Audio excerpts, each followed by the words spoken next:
This current state of the city is, well, a challenge at best. But Columbia has been through transformative times before.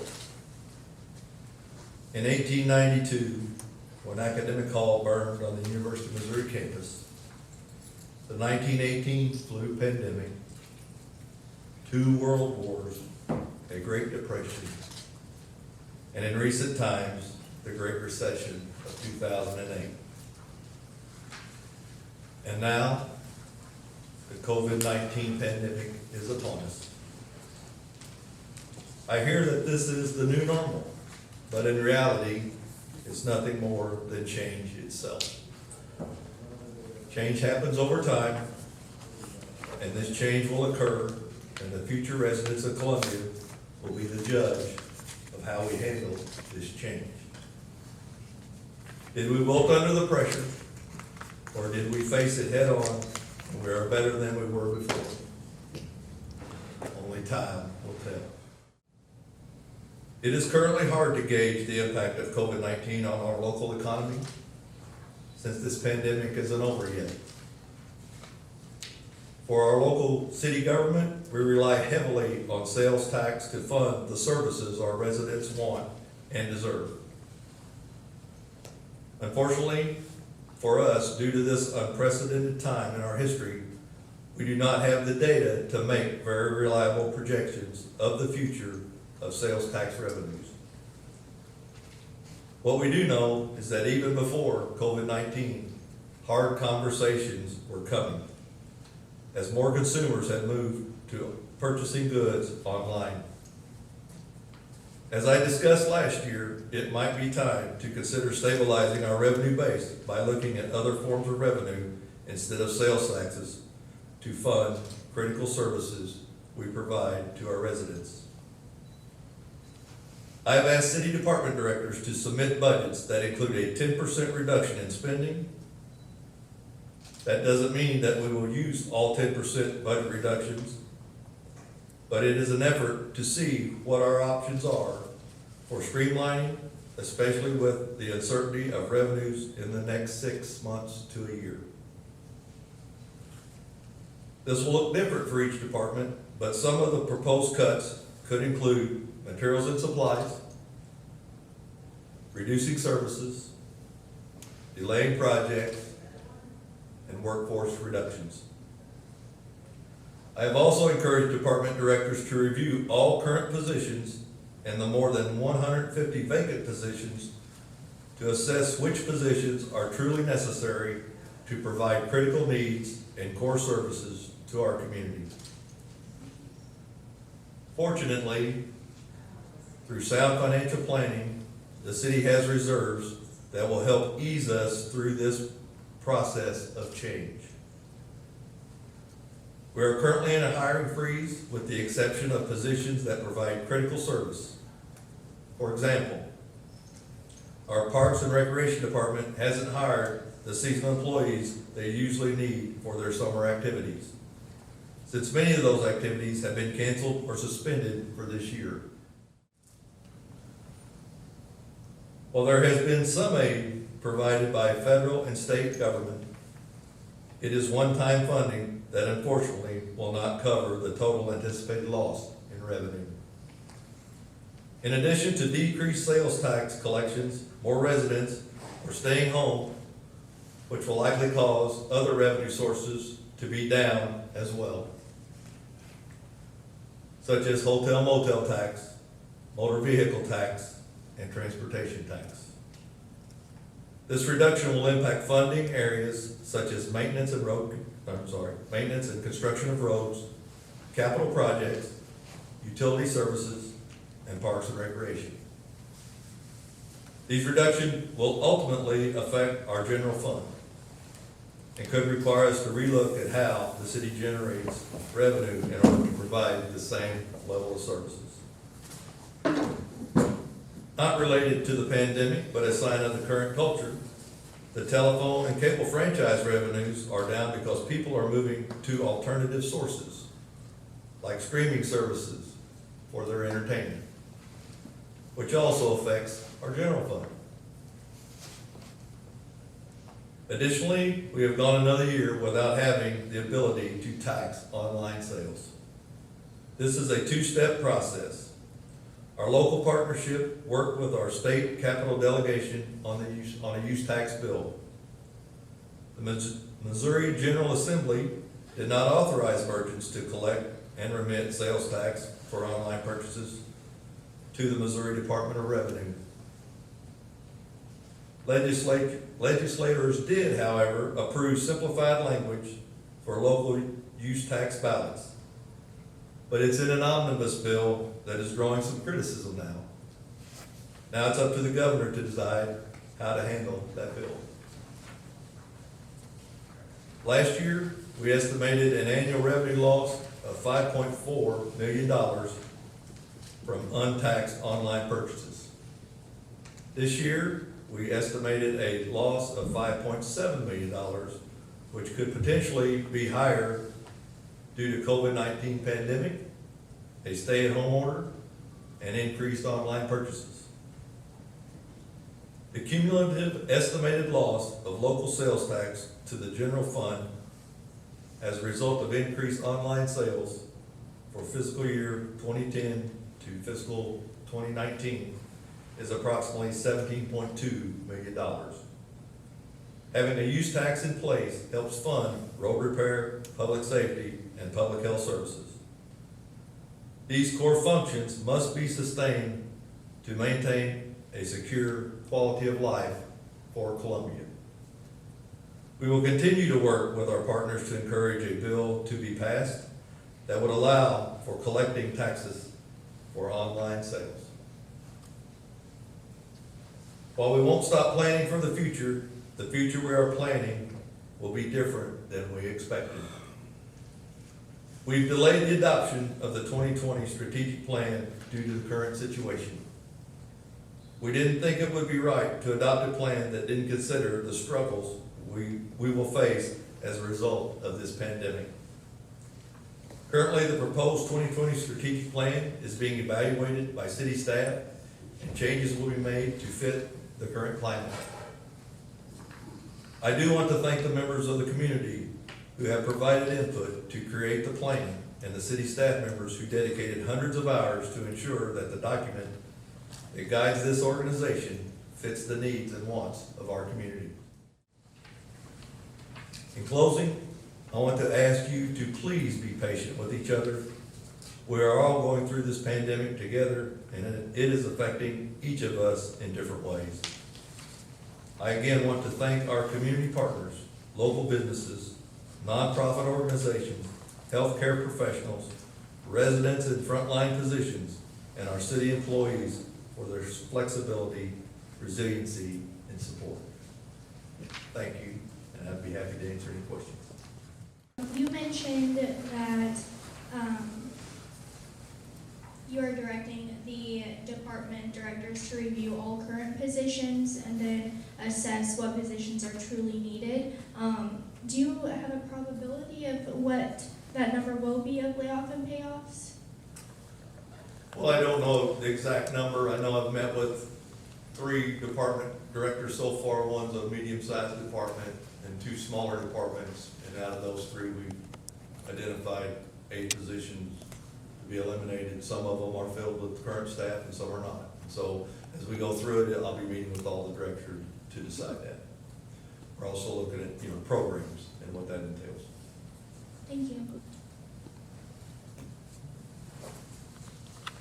Mr. Glascock, what has been the biggest challenge facing city government during this pandemic? Well, our revenues, are based on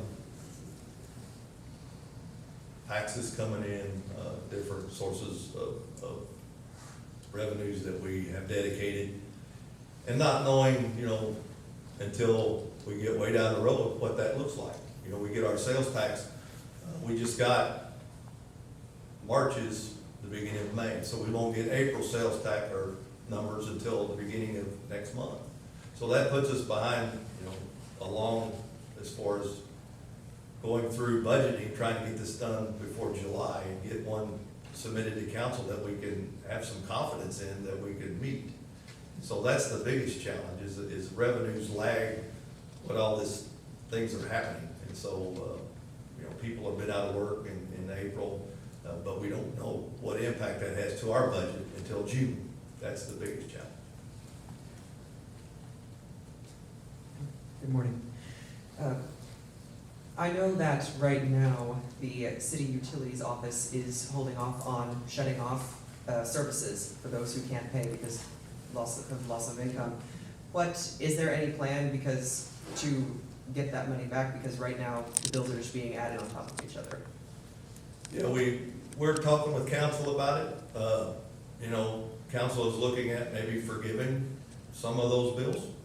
They're looking at not the whole bill, they're looking at a flat rate, they're looking at the whole bill. There's a myriad of things that you can do, and other utilities have done across the country. I have no idea what we're gonna do, but we will have to start charging again, have to start doing late fees. At some point, we'll have to start doing shut-offs again, but I don't know when that's gonna be. Yes? You mentioned many reductions to city services, like parks and rec, constructions of roads and capital projects in utility services. How much of an impact do you think that's going to have on the city of Columbia and its residents moving forward? Well, capital projects always impacts us. You can always push them out a year or two and still build them. You can have that savings when there's a better time. But you can't push them all out. You're talking about programs that we normally do that we can't afford. Such as curbside collection right now. I think this week we had, out of 59 positions collecting trash and recycling, I think it was either 16 or 19 people showed up to work.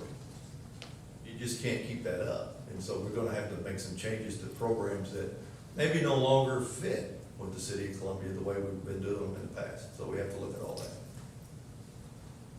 John, I ask this question every year on a scale from 1 to 10. How would you rate the city during your State of the City address this year? As far as, financially, I think we're in good shape. We have, $16.8 million above our reserve, what we're required to, or what we try to have. So we're in pretty good shape with reserves. Now, that can be eaten up really quick depending on, what you do or do not cut. You only get to use those once. So you have to be mindful of that. For me, right now, it's about a 5. I'll just be honest. Financially, I worry about it. But the citizens, they've come through, they've been troopers through this whole thing. And they've accepted a lot of things that generally would have been taboo to do. Thank you. Sir, during your speech, you had said that utility increases are favorable. Can you expand on that? Well, they're not favorable, is what I meant to say. If I said favorable, they are not favorable, and I apologize for that. If we went through council at the pre-council, we talked about rate increases, utility rate increases, and they had some concerns over that. They want to see an audit. And so, for me, garnering information from council, they're not favorable to doing any rate increases. So we've got to figure out how to cut what we're doing in the utilities in order to keep everything that we borrowed and everything paid up to stuff, and make sure all the utilities the lights come on, the water's running, and the sewer goes away, and we pick up the trash. So we have to keep that up. That's a core service. There's no way around that. You have to keep doing those things every day, whether we rate increases or not. We got to figure out how to do it. Are there any city departments like police or the fire department where you plan to protect employment, so no layoffs? And then, in what departments are you still doing essential hiring? Well, about all departments have some essential staff. We have to have billing people that collect money for people who pay the utility bills. As far as your first part of the question, police and fire, they're protected to some events because we're lacking. Right now, we don't have enough police officers per capita from what we've had. And so, yeah, they're a little bit protected. I'm gonna look at other departments first, but they're not immune to it either. They're gonna have to, and that's why we're moving some people out of parking enforcement over to police to help them, get through this. So there aren't any departments where you're like, no layoffs in this department? Well, there's only like 2 people in the clerk's office, so you're not gonna do that, that's for sure. They're gonna have to cut somewhere else, unless you cut the whole department, and I don't see that happening. Thank you.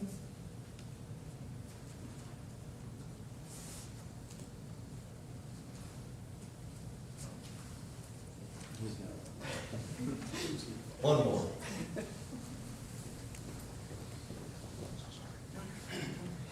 I was hiding behind the camera.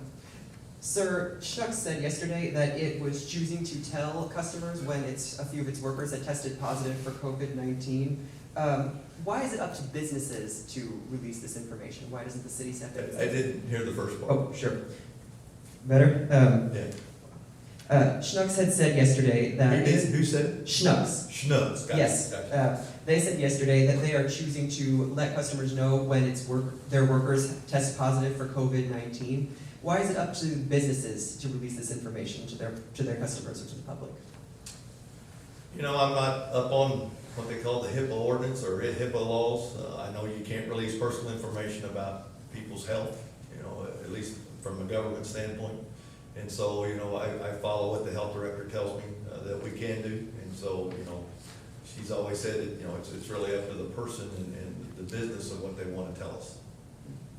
And just to build off of that real quick, some customers have told us that the knowledge of knowing that some certain employees have been sick has empowered them to keep going with measures like social distancing.